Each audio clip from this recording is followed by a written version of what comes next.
So,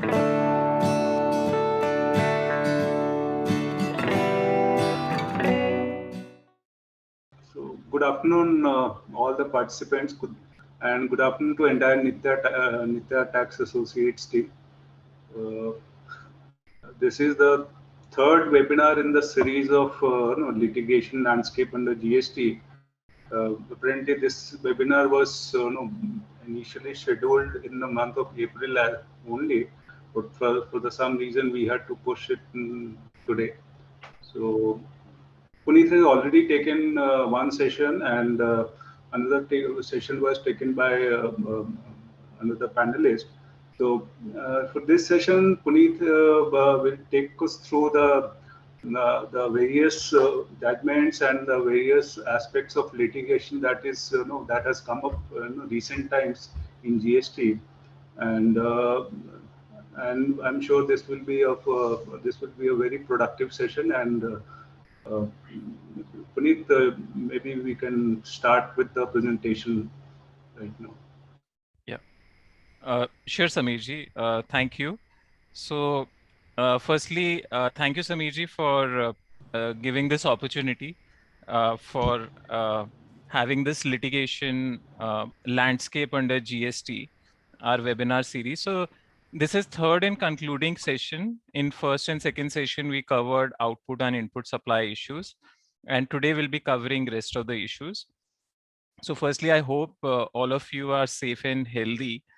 Uh, and one of my colleague, Saurabh, he was supposed to join today's webinar as a co-speaker, but because of health reasons, he will not be able to. So I'll be taking this session. Uh, so to start with, we'll be covering uh, various issues like transitional credit, advance authorization, jurisdiction, refunds, adjustments, interest, and demands in recovery. So the whole objective of the series is uh, to educate you more from the perspective as to what are litigations already in the courts, etc., and which are likely to come up in near future.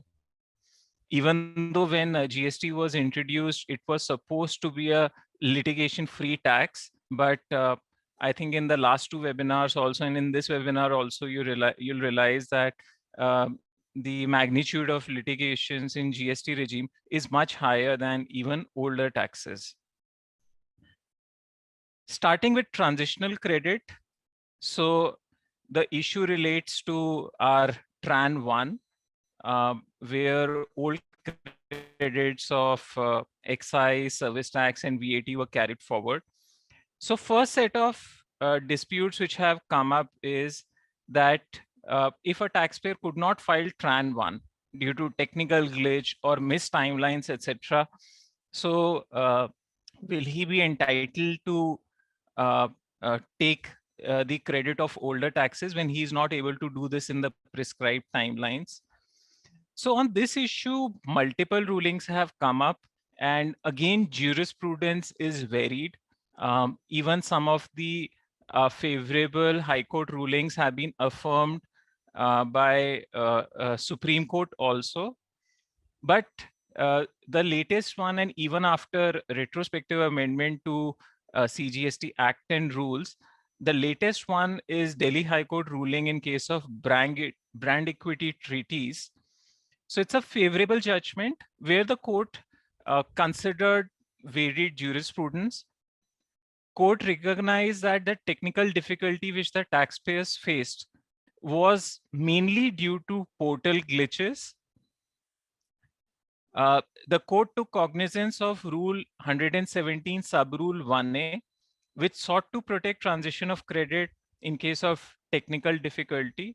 Very importantly, the court relied on Article 300A of Constitution, which says, basis which the court said that the older credits are property of taxpayer.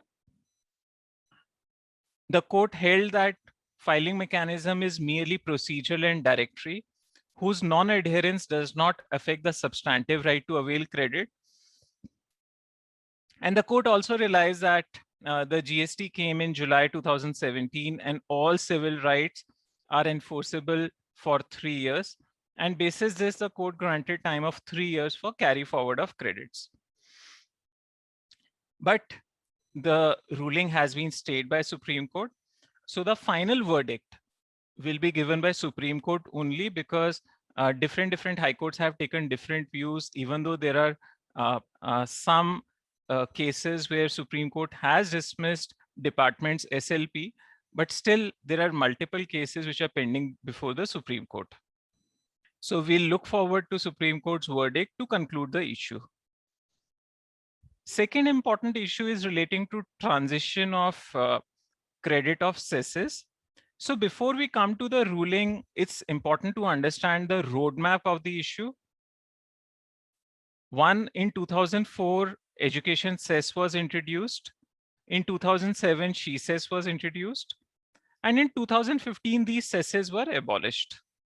Very importantly, when these cesses were abolished, there was no provision for lapsing of education and she cess credit, which was lying with the taxpayers. In 2016, Krishi Kalyan cess was introduced. And when GST was introduced, even KKC was abolished. Again, CGST Act did not have any restriction on transition of cess credit. Therefore, this credit could have been legally carried forward. In August 2018, the government introduced explanation 3 in section 140 of CGST Act. Without going into detail, even this explanation is ineffective because it has not covered all the subsections of section 140 where the credits could have been carried forward. So coming to the ruling, this is the Sutherland Global Services Madras High Court division bench ruling, which decided against the taxpayer. And important to note that in case of Sutherland only, single bench of Madras High Court decided in favor of taxpayer. So this is what division bench held, that credit is a concession and facility, not vested right. They distinguish the character of cess vis-a-vis duty and tax. They recognized, they took cognizance of the fact that cross-utilization of credit was barred under earlier regime, meaning that credit of cess could not have been used for payment of excise duty, service tax, etc. The court concluded that when cess was discontinued in 2015, the credit became a dead claim. The court held that even if a taxpayer makes an accounting entry of credit of cess, that does not mean that the taxpayer has a vested right to transition credit in GST regime. And the court held that all the provisions of section 140 have to be read harmoniously along with the explanation. So as of now, this ruling is against the taxpayers, but in our view, this judgment is totally incorrect. Credit is a vested right.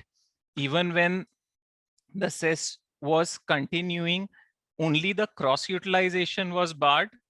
But when it was discontinued, there was no lapsing provision. And there's no question of interpreting various subsections of section 140 harmoniously when the explanation does not cover that situation.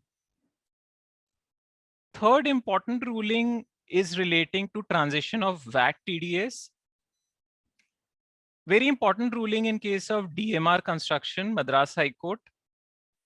So in this case, the revenue's contention was that TDS does not bear character of tax. It is distinct from input tax credit. Therefore, as per the revenue, credit could not have been granted for TDS. Whereas the High Court overruled all the revenue's objections, the High Court held that one, the TDS amount was captured by the taxpayer in returns.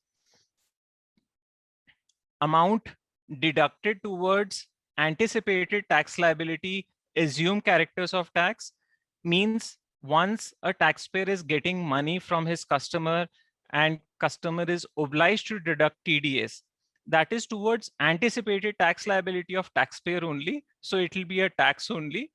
And basis that, carry forward of TDS was allowed. So these are the major issues relating to transitional credit. Moving on to advance authorization, a very important export promotion scheme, and you'll realize that the government could not have made the whole law more complex than this. This whole interplay of advance authorization versus refund of GST on exports, it has undergone so many amendments, including retrospective amendments. So when GST was introduced, there was no IGST exemption on imports under advance authorization, meaning the taxpayers were required to pay IGST even on imports under advance authorization. So only BCD was exempt and IGST was payable. And whenever the taxpayer or advance authorization holder was making domestic procurement, he was paying GST only. Because the taxpayer was claiming GST credits both on imported and local procurements, while making exports, he was entitled to pay GST and claim output stage refund. He also had an option to make exports without payment of GST. And in that case, he could have claimed refund of available ITC. So this was when the GST started. Now let's see how it evolved. So first amendment came in on October 13, 2017, when IGST exemption was granted under advance authorization scheme. So thereafter, even IGST on imported goods was exempted. On January 23rd, 2018, the government made another amendment. So the question arose that whether in that case, refund of GST paid on output is available or not, which we'll be discussing subsequently. In our view, it is available. On September 4, 2018, the government brought in a specific amendment that refund of GST paid on export goods will not be available if advance authorization benefit is availed. So this amendment was very clear that post September 4, 2018, the benefit is not available.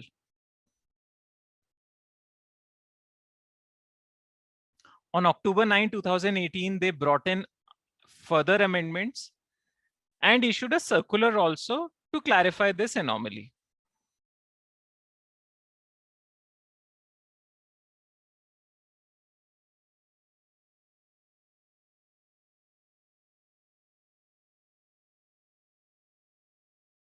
So October 9, 2018 also, it was very clear that refund is not available.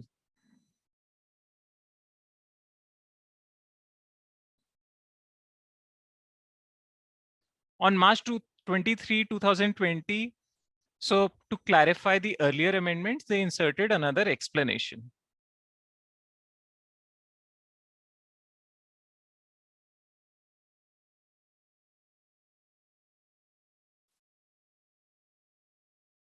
So this is how this has been dealt by the courts. In case of Cosmo Films, Gujarat High Court held to the contrary. The only important point to note is that after subsequent amendments were made, when it was very clear that post this date, if you have claimed advance authorization benefit, output refund is not available, that's fine. But during the intervening period, which was actually covered by the circular also, so even the government circular clarified that during this period, the benefit will continue to be available, but Cosmo Films held to the contrary. Secondly, the Cosmo Films also upheld the validity of these amendments. Subsequently, when this error was pointed out to the court, so fortunately, Gujarat High Court has admitted the review petition against this judgment. So they will consider this judgment afresh. In Zaveri company, the same issue came up before Gujarat High Court, where Gujarat High Court has granted interim stay. One slightly unrelated issue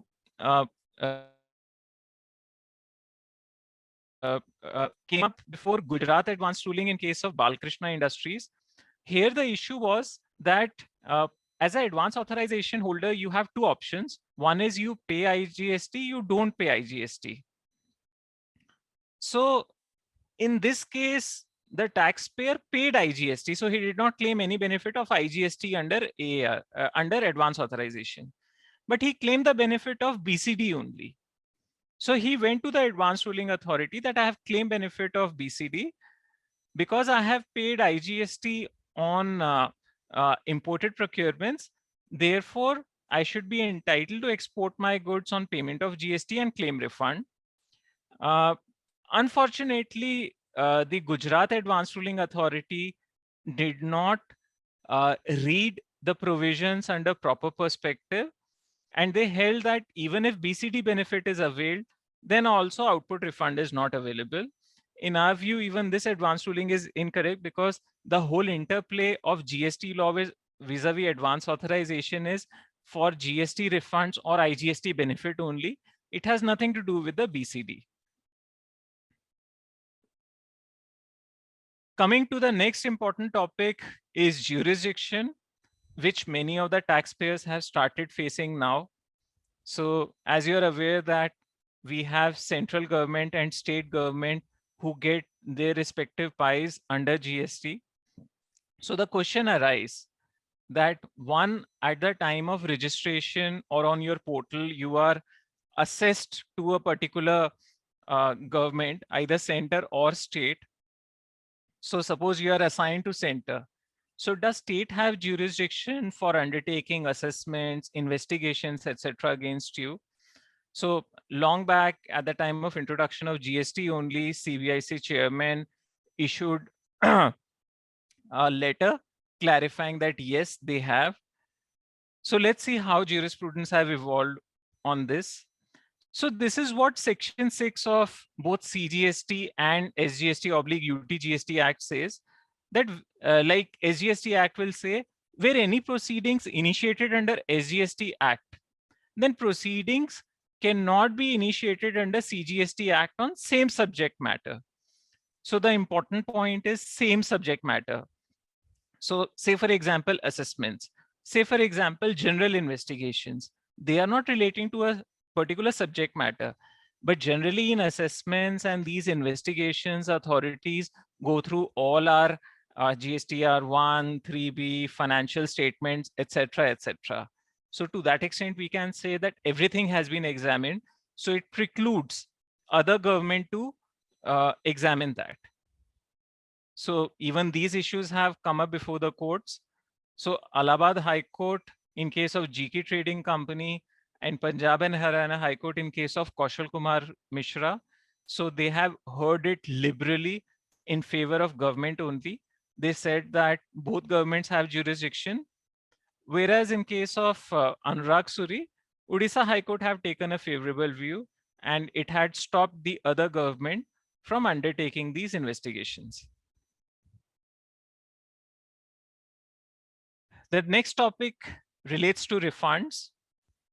So firstly, inverted duty refunds, which is a new creation vis-a-vis excise and service tax regime. So say, for example, your output attracts 5% tax and input attracts 18%, then you're entitled to claim refund of accumulated credit.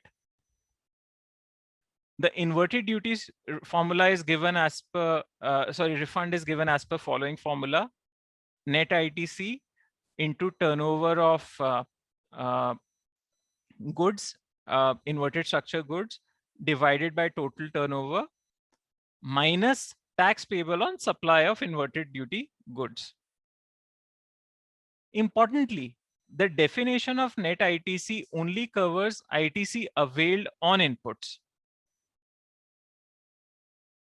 So here the definition covers only ITC relating to inputs. So the question arises whether a taxpayer who is under inverted duty structure, can he claim refund of capital goods and input services or not? Here, one point we want to highlight that Section 54 of CGST Act, which contains the parent provision for refund, does not contain any restriction as far as input services and capital goods are concerned. The restriction is only brought through CGST rules. So in our view, because the rules are making a substantive curtailment, because the Act does not restrict refund on input services and capital goods, therefore, such a restriction cannot be brought by rules. Therefore, to that extent, the benefit of refund should be available on input services.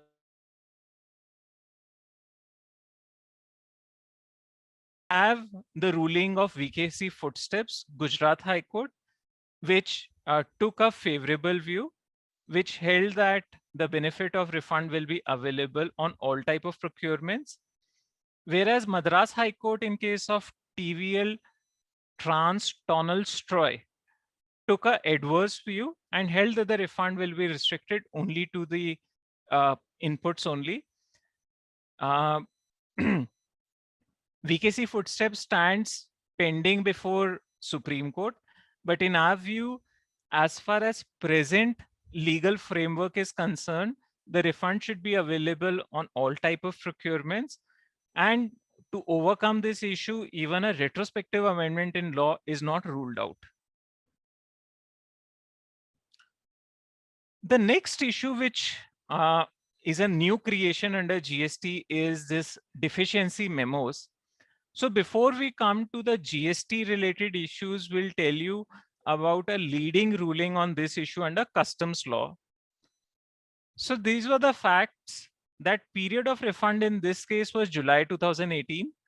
Time limit of filing refund under customs law was 1 year. So in June 2019, the taxpayer filed a refund application. Section 27 of Customs Act provided that refund has to be filed in a prescribed form and manner within 1 year. In July 2019, the department issued a deficiency memo. In August 2019, the taxpayer resubmitted the application as per customs refund application form regulations. So the question arose that, eventually there was a delay in sanction of refund. The question arose that for counting 3 months from date of filing of refund application, should June 2019 be reckoned or August 2019 be reckoned? So this is what the court held, that resubmission of application after correcting the considering the points raised in deficiency memo does not impact the limitation period, as the claim has not been rejected when a deficiency is pointed out. And the court held that interest on refund will be available from date of original application only. So this is the ruling of Jimpex of Karnataka High Court. Now let's come to GST regime. So say for example, the period of refund is September 2018, because in GST we have 2 years time limit for filing refund application. Say in May 2020, taxpayer has filed a refund application. In June 2020, revenue issues deficiency memo. In July 2020, because GST law specifically provides filing of a fresh refund application, so taxpayer files in July 2020. And say in December 2020, the refund has been sanctioned. So the question will arise whether interest will be calculated from October 2020 or August 2020. Means 3 months will be counted from May 2020, date of original application, or from July 2020, the date of second application. In our view, if it is counted basis second application, it will jeopardize the limitation period as well as accrual of interest. So in case of Jian International Delhi High Court and Incitel Services Delhi High Court, the courts have taken a favorable view. Important to note that just last week, the government has amended CGST rules and have specifically provided that time limit of 2 years will not include period between date of filing of refund application, refund claim and communication of deficiencies. So effectively the time period during which the refund was pending with the authorities will not be reckoned. So it's an important amendment which has been made. At least going forward, this issue stands addressed in our view because this amendment has brought in to correct an anomaly in law. This should be treated as retrospective as well. Another important point relating to refunds is recovery of erroneous refund. So say, for example, if refund is sanctioned, can it be recovered? So the issue more relates to excise and service tax law, and we'll discuss as to how it becomes relevant under GST law also. So under Section 11B of Excise Act or Section 83 of Finance Act, the refund application had to be filed within 1 year from relevant date. Section 11A, which talks about recovery, which talks about issuance of show cause notice for demands, etc. It says tax, unpaid tax, short paid, and as far as refund is concerned, it uses the expression erroneous refund. Important to highlight that even Section 73 and Section 74 of CGST Act, which deals with issuance of show cause notice, deals only with erroneous refund only. So important to highlight two rulings of High Court. One is Tripura Ispat Tripura High Court and Topchem Guwahati High Court.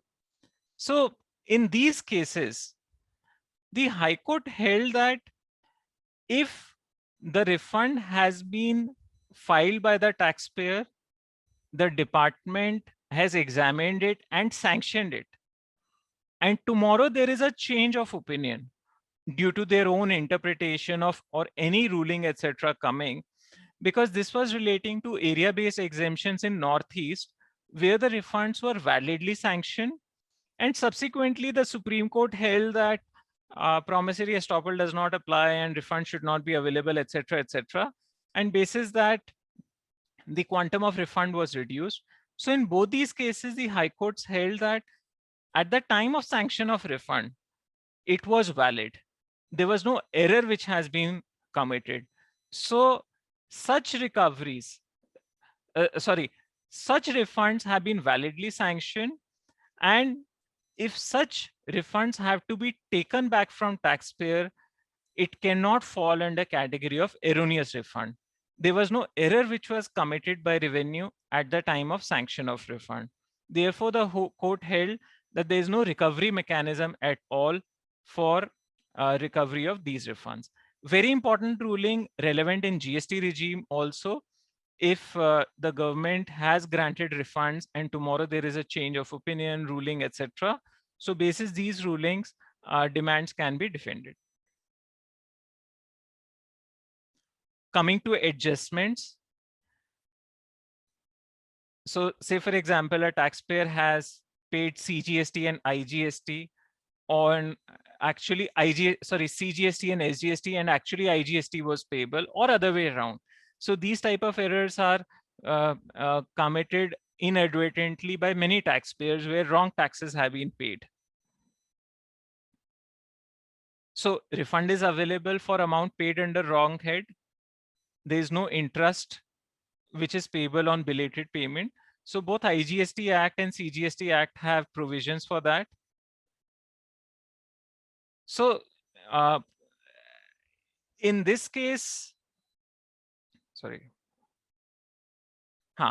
so this is the ruling in case of Aditya and Ambadi Traders, Kerala High Court, where they held that there is no need of payment of other tax and claiming refund, and this adjustment can be made by the department in their own records only. And similar view has been taken by Jharkhand High Court also. So the important point to note is that as far as law is concerned, law provides that you pay correct tax and seek refund of wrong tax. There's no interest liability at all. But in the interest of equity, the courts have even said that this exercise of paying one tax and claiming refund of other is not needed at all. And they have asked the authorities to do adjustment in their own records. Very, very favorable and relevant rulings.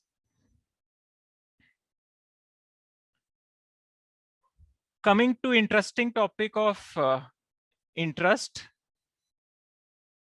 So section 73 or 74 of CGST Act requires issuance of notice for recovery of tax not paid or short paid and interest thereon. And rule 142 of CGST rules requires issuance of notice. So the issue arose that as far as interest recovery is concerned, is issuance of show cause notice necessary or the liability of interest is automatic? In our view, because section 73 and 74 are explicit for issuance of notice, therefore, even if the taxpayer has paid the tax and only interest has to be recovered, the issuance of show cause notice is mandatory, whereas the revenue has been taking a view that no show cause notice is needed for interest recovery. So Godavari Commodities, Jharkhand High Court, Karnataka High Court in case of LC Infra Projects, again Jharkhand High Court in case of Mahadeo Constructions, and Gujarat High Court in case of Rajkamal Builder Infrastructure have held favorably.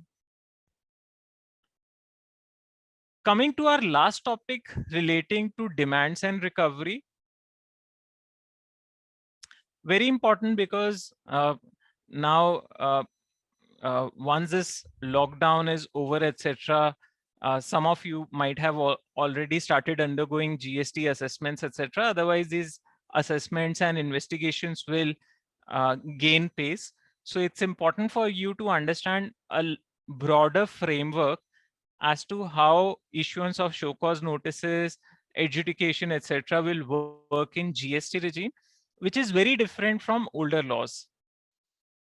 So one, as we discussed, that show cause notice can be issued only if tax is not paid, short paid, or erroneously refunded, as well as ITC wrongly availed or utilized. So section 73 of CGST Act deals with normal period of limitation, whereas section 74 deals with extended period. Now, as far as extended period is concerned, they need to be elements of either fraud or willful misstatement or suppression. Once a show cause notice is issued, the authority need to pass order in original along with summary of order in DRC 07. Time limit is 3 years from annual return for normal period cases and 5 years from annual return for extended period cases. So very important to note that the annual return filings have been deferred time and again. Under earlier laws, the limitation used to start with filing of regular returns, which was say monthly in case of excise or say 6 monthly in case of service tax. But here, to give higher limitation period to the authorities, they have kept the starting date from date of annual return. So what will happen? So you need to know that year-wise, because in 2017-18 onward, GST is there. What is the time period for department to issue show cause notices? As far as 17-18 is concerned, annual return due date was January 31, 2020. So department has time till January 2023, even for issuance and adjudication of normal period show cause notices. And this extended period goes to January 2025. So even from now, they have almost 1.5 years for normal period cases. 18-19 due date of annual return was September 30th, 2020. Therefore, the date gets extended to September 30th, 2023 in normal cases and September 30th, 2025 in extended period cases. As far as 1920 is concerned, the due date was March 31st, 2021. So the due date becomes March 31, 2024 in normal cases, and March 31, 2026 in extended period cases. As far as process is concerned, pre-notice in DRC 01A Part A, that's a independent process which is available, is issued. The taxpayer files a reply. In Part B, SCN along with summary of SCN is issued 3 to 6 months before order. Taxpayer files reply to SCN in DRC 06. Yeah. Now, a related point is, as you'll see that section 73 and 74 only deals with tax not paid, etc., or ITC wrongly availed. So say, for example, you have claimed transitional credit wrongly. You are entitled to take 1 crore, but you have taken 10 crore. Can recovery be made from you under section 73, 74? Answer is no, it cannot be made, because it is neither tax, tax means GST, and it is not ITC, because even ITC means credit of GST. Important to note that transitional credit never partakes character of ITC. It is only that transitional credit is credited to your electronic credit ledger. So in case of commercial steel engineering, Patna High Court has also held that there is no recovery provision for transitional credit. A very important issue which has come up, again, it has come up in customs, but it has far-reaching implications under GST as well. So in this case, the taxpayer imported goods, clearance was made, DRI issued SCN under section 28(4). So this is what Supreme Court held. So the question was whether DRI is empowered to issue show cause notices at first place or not. So the court and the matter went to Supreme Court in case of Canon India. This is what Supreme Court held, that power of recovery of duty not levied, not paid, short levied, short paid comes from section 28. Section 2, subsection 34 defines proper officer. Board is empowered to appoint customs officer under section 4.